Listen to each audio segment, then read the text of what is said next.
the most influential person in the history of cinema. Let that sink in. I mean, just imagine how cool and genius someone needs to be to deserve this kind of statement as your bio on your IMDb page.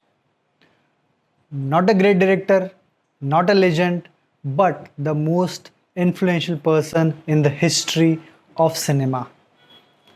That's Steven Spielberg for you. Welcome guys, मेरा नाम है प्रीतम Suryavanshi and this is my second video on YouTube and you're watching Pritam talkies.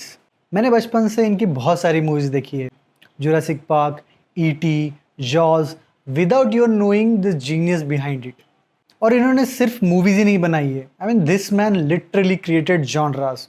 Alien movies Steven Spielberg, dinosaur movies Steven Spielberg, lost treasure adventure movies Steven Spielberg, shark attack movies Steven Spielberg. I mean list इतनी बड़ी है कि पूरा video ख़त्म हो जाएगा पर list ख़त्म नहीं होगी।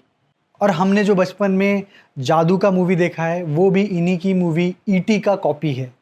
और मैं आज तक मानता हूँ no one can helm the scene transitions and chasing sequences the way Steven Spielberg does.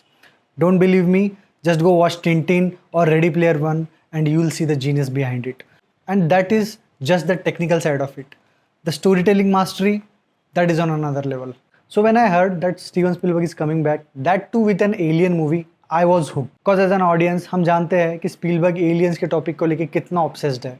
इतना ही नहीं, उन्होंने अपने एक इंटरव्यू में कहा था कि this is not just a movie, but it's an actual reflection of what's happening around us right now. और ये बंदा ऐसे कुछ नहीं बोलता है, आई मीन इनका नाम ही काफ़ी है। And I kid you not, अगर ये सच में हमारे आसपास हो रहा है then we as a humanity are in very serious trouble. But here's the thing, Spielberg ने इस मूवी में ऐसा कुछ किया that I did not expect, something that completely flipped what I thought this movie was. Because trailers ने कुछ दिखाया, movie कुछ और निकली। मैं आपको बताऊंगा एग्जैक्टली वो क्या था, but first you need to understand why I walked in expecting one thing and came out with something completely different. Disclosure Day is a movie directed by Steven Spielberg, written by Steven Spielberg and David Koepp, the same writers behind Jurassic Park as well. So the story follows a whistleblower named Josh O'Connor, जिसके हाथ में एक alien life के regarding कुछ evidence मिलता है। अभी उसके पीछे गवर्नमेंट पड़ी है ताकि वो एविडेंस दुनिया को ना दिखा पाए, और वो गवर्नमेंट से भाग रहा है ताकि he wants to make sure कि ये जो एविडेंस उसे मिला है ये सारी दुनिया को पता चले। ही थिंक्स कि एविडेंस ऐसा है जो ये सिर्फ गवर्नमेंट का नहीं है and the entire world needs to know about it. On the other side Margaret Fairchild का कैरेक्टर जो एमिली ब्लंट प्ले कर रही है, she is a meteorologist in Kansas City. She wants to be a real journalist और उसे पता चलता है कि she also has a profound connection with this secret world, और वो कुछ ऐसा दुनिया के सामने रिवील कर सकती है अगर वो उन लोगों से बच पाए जो इसके लिए जो बेसिकली इन दोनों के पीछे पड़े। सेम गाइज, ये तो मोटा मोटा स्टोरी हो गया, but there is a central question that Steven Spielberg is asking to the audience. What if someone proved to you right now that we are not alone in the universe? Would that scare you? I mean what would the world do with that knowledge? How would the world react? ये एक central theme है और एक question है, simple but heavy, जो Spielberg अपनी audience से पूछ रहा है। और इस क्वेश्चन को लेके ये स्टोरी जिस डायरेक्शन में जाती है वो बहुत ही इंटरेस्टिंग है and honestly not what you would expect. Now comes the question कि what did he do that I did not expect? I mean it's a Spielberg movie right, you expect something big massive, कुछ धांसू action, chasing sequences, VFX, जो कि trailer आपको cell भी कर रहा है। And don't get me wrong, it has one of the best chasing sequences, very great, I mean epic CGI, but the whole film runs on one idea, and that is empathy. Empathy lives in everyone, even with the people that we are told to call villains, and the ending almost becomes proof of it. We are shown some disturbing and frightening images of these aliens, and you as a viewer are forced to feel something about them. They are not human, they are from another planet, but we still feel their pain. And that's the central point of the movie. And I think that's what media should do with things like war as well. Show them the naked truth, destroyed families, broken lives. I know it's frightening, but truth is something that sometimes wakes people up.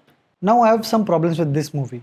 I mean वो नहीं जो आप expect कर रहे हो, ना ही acting, ना ही VFX, ना ही action sequences, because they are really really good. But इस मूवी के सेंटर में एक बहुत ही ब्यूटीफुल थीम है जो एम्पथी, कम्युनिकेशन और अंडरस्टैंडिंग के अराउंड रिवॉल्व करता है, जो कि मुझे एक्शन सीक्वेंस से ज़्यादा हिट किया।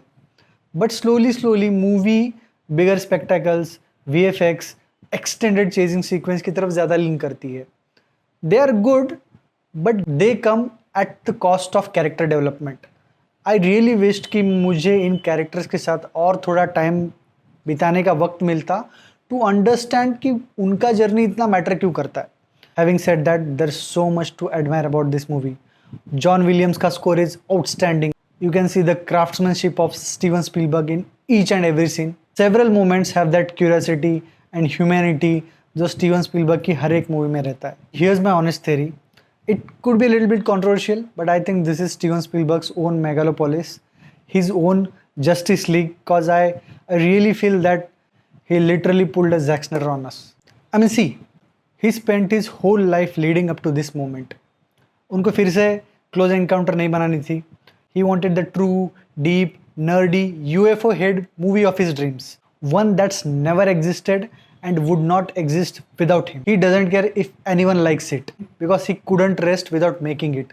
The same way Zack Snyder did with his Justice League. 4 hours of pure cinema, the way he wanted to showcase it to the world. And I felt that. He gets it, he lives it, and I'm glad this movie exists. और एक genuine issue है मुझे इस movie के promotion से। बहुत लोग आज भी नहीं जानते कि कितनी बड़ी मूवी है। सिर्फ 2 टिकट बिकी थी, वो भी मेरी ही थी। और मैं बुरा नहीं मानता कि यार थिएटर खाली है आजकल, बिकॉज आपने देखा ही रहेगा ऑब्सेशन के टाइम और हुक्म के टाइम बहुत लोग रील भी डाल रहे थे कि पब्लिक कैसे हंस रही है, जोक्स कर रही है, हंसी मजाक चल रहा है। सेम थिंग मेरे साथ भी हुआ है। एंड ट्रस्ट मी यार, इट्स रियली अनोइंग, बिकॉज वो आपको मूवी एक्सपीरियंस से दूर कर देता है। Now you are constantly thinking about these guys, what they are talking about, and I didn't like it. मैं मोस्टली ट्राई करता हूँ कि एंड तक टिकट्स बुक ना करूँ ताकि मुझे किसी फालतू इंसान के आसपास ना बैठना पड़े। बट इस बार मैंने बहुत जल्दी बुक कर लिए थे, बिकॉज मुझे लगा था कि यार ये मूवी जल्दी बुक हो जाएगी, because it's Spielberg movie. But ऐसा नहीं था, बहुत लोगों को पता ही नहीं था कि ये मूवी आई है। आई मीन थिएटर पूरा खाली है, and I think this movie needs to be scene.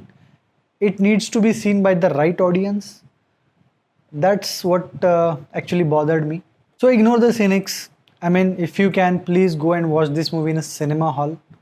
It's not Spielberg's best, but trust me, Spielberg का average movie भी बाकी लोगों से कई गुना ज़्यादा अच्छा होता है. As compared to the other movies, it's still one of the best alien movies ever made. Even at his worst, he's still the king.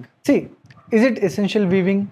No, but क्या वो इतना बड़ा डिजास्टर है जो कुछ रिव्यूज बोल रहे हैं? Not even close. ये थोड़ा सा अनइवन मूवी है. Strong performance, beautiful score, best VFX, best action sequences and a really good idea beating at its heart.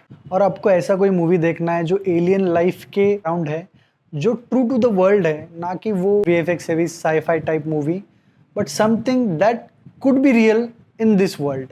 You should definitely watch this movie. If you truly love cinema, you will definitely find something here worth feeling. मैं actually चाहता हूँ कि ये video उन लोगों तक पहुँचे जो एक्चुअल में क्लासिक सिनेमा को समझते और एडमायर करते हैं. Until next time, keep watching. Thank you.